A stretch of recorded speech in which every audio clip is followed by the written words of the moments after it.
ఈరోజు గౌరవనీయ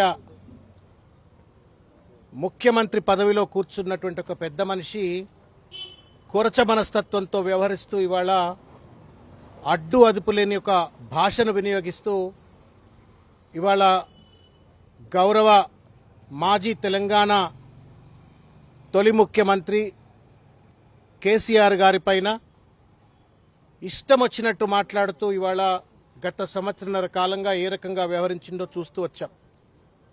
పరాకాష్ఠగా 12వ తారీఖు నాడు ఒక ప్రభుత్వ సమావేశంలో, అది కూడా నిరుద్యోగులకు గవర్నమెంట్ జూనియర్ కాలేజ్ లెక్చరర్స్ యొక్క నియామకాలకు సంబంధించిన అపాయింట్మెంట్ లెటర్స్ ఇవ్వడం కోసం అని చెప్పని రవీంద్ర భారతిలో ఒక అఫీషియల్ మీటింగ్ కండక్ట్ చేస్తే, ఆ మీటింగ్లో తగుదనమ్మా అని చెప్పని కేసీఆర్ గారిని అత్యంత హేయమైనటువంటి ఒక రీతిలో, సభ్య సమాజం గర్హించేటువంటి ఒక రీతిలో వారిని తూలనాటం జరిగింది. ఆయన ఏమన్నారో ఒక్కసారి నేను తెలంగాణ సమాజం ఒక్కసారి వినాలా అని చెప్పని నేను కోరుతా ఉన్నాను.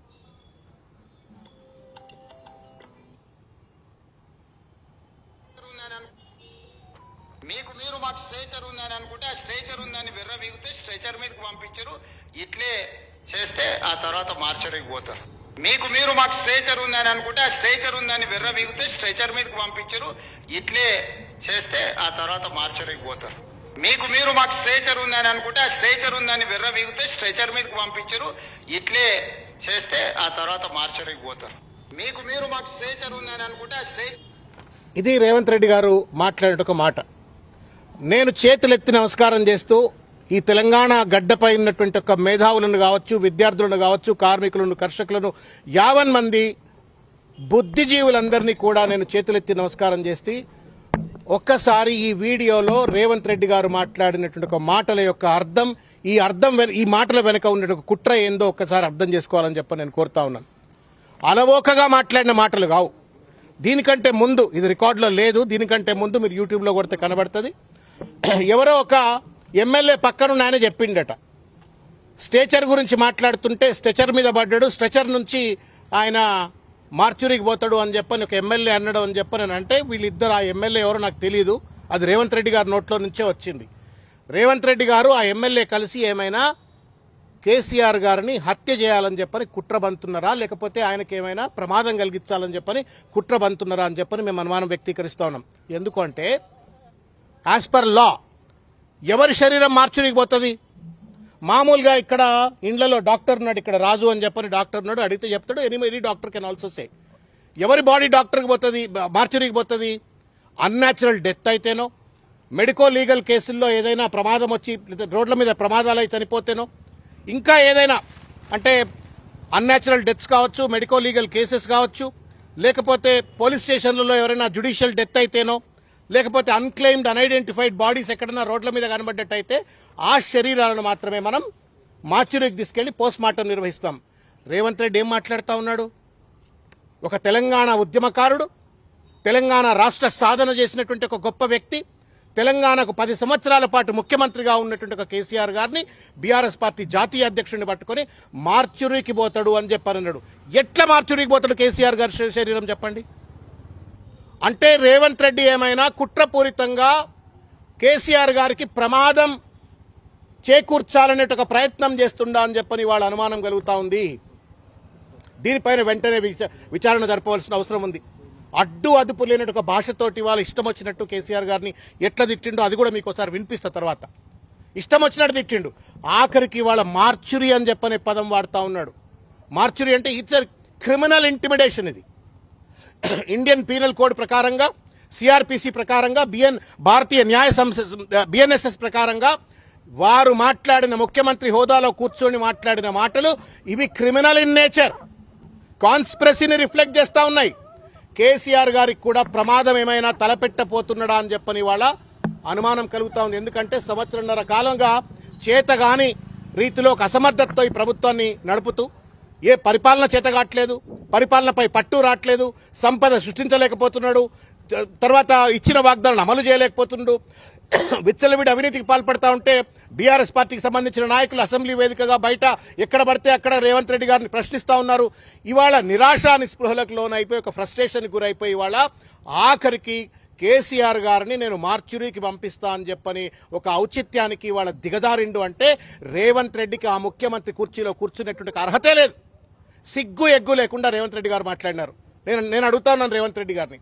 ముఖ్యమంత్రి గారు, మాజీ ముఖ్యమంత్రి గారు కేసీఆర్ గారు 75 సంవత్సరాల వయసు ఉన్నటువంటి ఒక పెద్ద మనిషి, 55 సంవత్సరాల సుదీర్ఘమైనటువంటి ఒక రాజకీయ జీవితం ఉన్నటువంటి ఒక వ్యక్తి, అన్ని రకాలైనటువంటి ఒక రీతుల్లో మంచి చెడు ఎత్తు పల్లాలు అన్ని చూసినట్టు ఒక వ్యక్తి, కేంద్రంలో పదవులు రాష్ట్రంలో పదవులు రకరకాలైనటువంటి ఒక పరిస్థితులను అవగాహన చేసుకున్నటువంటి ఒక వ్యక్తిగా ముఖ్యమంత్రి కుర్చీలో కూర్చున్నప్పటికీ కూడా స్టేచర్ రాలేదు అని చెప్పని అన్నాడు ఆయన.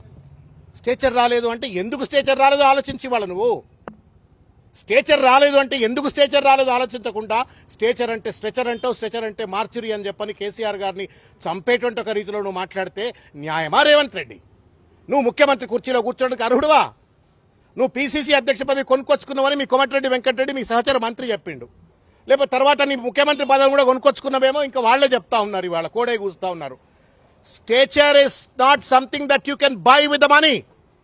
స్టేచర్ అనేటువంటిది డబ్బుతో కొనేది కాదు రేవంత్ రెడ్డి. ప్రజలకు సేవలు చేస్తే, ప్రజల కోసం త్యాగం చేస్తే, ప్రజా ఉద్యమాలలో భాగస్వాములైతే స్టేచర్ పెరుగుతుంది. కానీ సీఎం కుర్చీలు కొనుక్కున్నట్టుగానో లేకపోతే పీసీసీ అధ్యక్ష పదవులు కొనుక్కున్నట్టుగానో స్టేచర్ అనేది కొనుక్కోలేవు. దయచేసి ఇది అర్థం చేసుకోవాలని చెప్పని కోరుతా ఉన్నాను. ఇవాళ నీకు స్టేచరే ఉంటే నేను అడుగుతా ఉన్నాను రేవంత్ రెడ్డి, నీకు నిజంగానే స్టేచర్ ఉన్నట్టయితే నువ్వు ఇవాళ మంత్రివర్గ విస్తరణ ఎందుకు చేయలేకపోతా ఉన్నావు? చిన్న నిర్ణయాలకు కూడా నువ్వు ఢిల్లీకి గులాం లెక్క ఎందుకు పనిచేస్తా ఉన్నావు? నీకు స్టేచర్ లేదు కాబట్టే, నీకు నిర్ణయం తీసుకునేటువంటి ఒక సహేతుకత లేదు కాబట్టే, విఘ్నత బుద్ధి జ్ఞానం లేదు కాబట్టే ఢిల్లీ వాళ్ళు చెవులు బట్టి నేను ఢిల్లీకి పిలుస్తా ఉన్నారు. ఇప్పటికి 50-20 సార్లు తిరిగినావు. That itself is an indication that you have no stature, you have no wisdom, you have no vision to run the state. కుర్చీలు చాలా మంది ఢిల్లీ వాళ్ళు తోలుబొమ్మ లెక్క సీల్ కవర్ ఇస్తే ఎవరైనా ముఖ్యమంత్రి కావచ్చు. కానీ కుర్చీలో కూర్చున్న తర్వాతనైనా నీ బుద్ధి మార్చుకోవైతివి. ఇవాళ ఆఖరికి ఒక హంతక భాష మాట్లాడుతూ ఉన్నావు రేవంత్ రెడ్డి గారు. మీరు మా ముఖ్యమంత్రి వాళ్ళను నువ్వు అంటా ఉన్నావు, నీ స్పీచ్లోనే నువ్వు అన్నావు మనిషికి స్టేచర్ ఉండదట, మనుషులకు కూడా స్టేచర్ ఉంటుంది. విఘ్నతతో వ్యవహరిస్తే వ్యక్తులు కూడా ఏ పదవుల్లో లేనటువంటి వాళ్ళకు కూడా స్టేచర్ ఉంటుంది. ఈ కార్యక్రమాన్ని చూసేటువంటి ఒక లక్షలాది మంది స్టేచర్ లేదా? నేను మాట్లాడుతున్న ఈ మాట వినేటువంటి లక్షలాది మంది తెలంగాణలో ఉన్న కోట్లాది మంది ప్రజలకు స్టేచర్ లేదా? ఉంటుంది. వాళ్ళ స్థాయిలో వాళ్ళకి స్టేచర్ ఉంటుంది. కానీ నువ్వు ముఖ్యమంత్రి కుర్చీలో కూర్చున్నావు కాబట్టి నీకు ఇంకా పెద్ద స్టేచర్ ఉండాలి. ఏమంటా ఉన్నాడు? నాకు వ్యక్తులకు స్టేచర్ ఉండదు, కుర్చీకి స్టేచర్ ఉంటుంది కాబట్టి కుర్చీని గౌరవించాలంటాడు. గౌరవిస్తాం, కానీ కుర్చీ మీద కూర్చొని నువ్వు కోతి లెక్క వ్యవహరిస్తే నేను ఎట్లా? కనకపు సింహాసనం పైన శునకం కూర్చొని వ్యవహరించినట్టుగా ఇష్టం వచ్చినట్టుగా నువ్వు మాజీ ముఖ్యమంత్రిని పట్టుకొని వారి కుటుంబ సభ్యులను పట్టుకొని చిల్లర మల్లరగా మాట్లాడి విచ్చలవిడి దోపిడీకి పాల్పడుతూ రాష్ట్రాన్ని అధోగతి పాలు చేస్తూ ఇచ్చిన వాగ్దానం అమలు చేయకుండా చిల్లర మల్లరగా వ్యవహరిస్తున్నట్టుగా నీకు స్టేచర్ ఎట్లొస్తుందో చెప్పండి దయచేసి మీరు. Let's have a debate. ఒకసారి పబ్లిక్ అమరవీరుల స్థూపం దగ్గర కూర్చొని చర్చ చేద్దాం. ఎందుకు రేవంత్ రెడ్డి స్టేచర్ దిగజారుతుంది? నాకు బాధ అంత ఏంది అని అంటే కేసీఆర్ గారు ఏదో అక్కస్తో మాట్లాడలేము. రేవంత్ రెడ్డి నీకు ఆశీర్వాదాలు ఇచ్చినాడు, టీవీ సాక్షిగా చెప్పినాడు. టీవీ 9లోకి ఇంటర్వ్యూ జరుగుతూ ఉంటే దాని సాక్షిగా చెప్పినాడు ముఖ్యమంత్రి సక్సెస్ కావాలా, నా బెస్ట్ విషెస్ అని చెప్పినాడు. నువ్వేం చెప్తా ఉన్నావు? ఆయన ఒక లీడర్ భాష మాట్లాడితే నువ్వు ఒక లోఫర్ భాష మాట్లాడుతూ ఉన్నావు. ఇవాళ హంతక భాష మాట్లాడుతున్నావు. న్యాయమా? ఆయన ఉద్దేశం ఒకటే, నువ్వు స్టేచర్ పెంచుకుంటే నీకు స్టేచర్ పెరిగితే తగ్గితే మాకు వచ్చే లాభం లేదు, నష్టం లేదు వ్యక్తిగతంగా. కానీ కుర్చీ స్టేచర్ తక్కువది. ఇవాళ పెట్టుబడిదారులంతా, రియల్ ఎస్టేట్ వ్యాపారులంతా ఇవాళ మహారాష్ట్రకు పోతా ఉన్నారు, కర్ణాటకకు పోతా ఉన్నారు, పక్కనున్న ఆంధ్రప్రదేశ్ పోతా ఉన్నారు. పెట్టుబడులు రావట్లేవు. ఇవాళ జీతాలు ఇవ్వడానికి డబ్బులు లేవు. ఇవాళ పెన్షన్లు ఇస్తలేవు. నువ్వు ఇచ్చిన వాగ్దానం అమలు చేయట్లేవు. నువ్వు ఇవాళ ఎక్కడికి ఏడ చూసినా నా దగ్గర డబ్బులు లేవు. మరి డబ్బులు లేవు అని చెప్పని మాట్లాడేటోడివి, ఆ డబ్బులు సృష్టించేట తెలివి లేనివాడివి, నీకు స్టేచర్ ఉందని చెప్పని ఎట్లా అనుకోవాలా?